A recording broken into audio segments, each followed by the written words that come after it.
Hello guys, welcome back to our channel. In today's video, we are going to talk about the 5 crucial steps that you can't ignore before investing. So many people rush into investing without doing these 5 things that I am going to talk about in this video. And this leads to them losing a lot of money or not making as much profit as they could have done. So I want you to watch this video carefully so that you don't make those mistakes.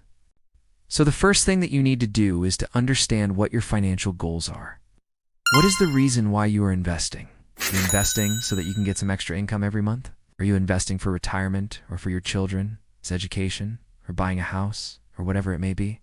So it's really important that you understand what your financial goal is, because this will determine how you invest. For example, if you are investing for retirement, then you can take a little bit more risk because you have a longer time horizon and you can afford to take a little bit more risk. But if you are investing to buy a house in the next 2 years, then you can't afford to take as much risk because you do and have as much time horizon. So it's really important to understand what your financial goal is so that you can invest accordingly. The second thing that you need to do is to figure out what your risk appetite is. How much risk can you actually take? Most people think that they can take a lot more risk than they actually can. Remember, the higher the potential reward, the higher the potential risk. So if you want to earn a higher return, then you need to take on more risk. But if you don't have a high risk appetite, then this might not be suitable for you. You need to ask yourself how much risk you are willing to take in order to achieve that return. For example, if you're investing in stocks, how much volatility can you actually handle? If you're investing in property, how much work are you willing to put in? Because if you're buying a rental property, then you need to find a good tenant, and you need to manage the property and deal with all the tenants and all that kind of stuff. So it's really important to understand what your risk appetite is and how much work you're willing to put in.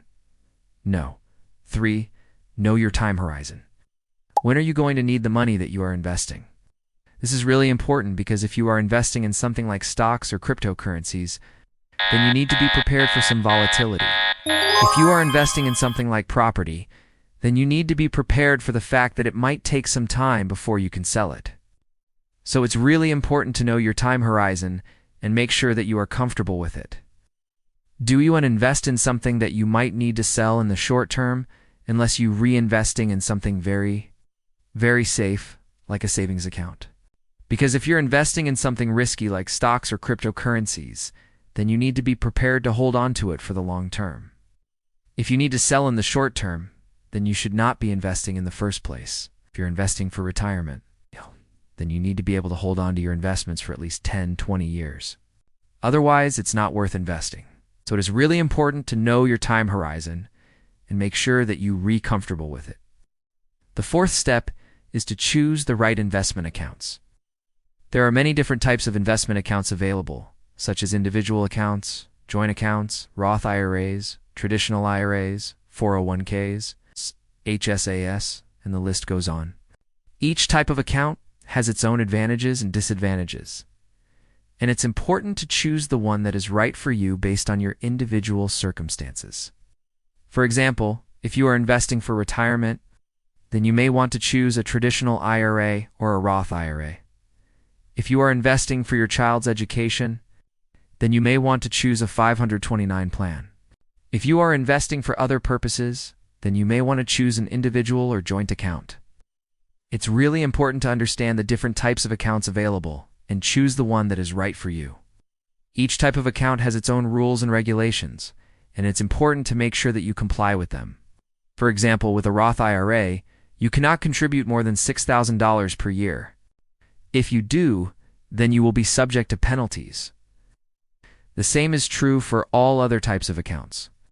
It's important to make sure that you follow the rules and regulations so that you avoid any problems down the road. The fifth and final step is to start investing as soon as possible. The earlier you start, the better. There is something called compounding interest, and it is the 8th wonder of the world.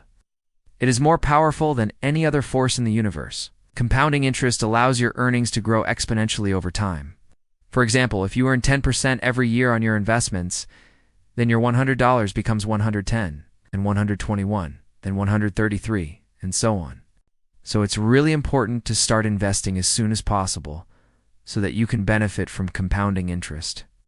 The sooner you start, the better. Even if you can only invest a small amount each month, it's still better than nothing. And as you earn more and become more successful, you can invest more and more. It's also important to remember that everyone starts at a different point in life.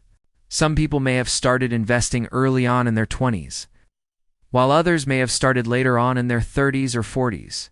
It doesn't matter when you start. What matters is that you start now and continue to invest over time. So these are the 5 crucial steps that you can't ignore before investing.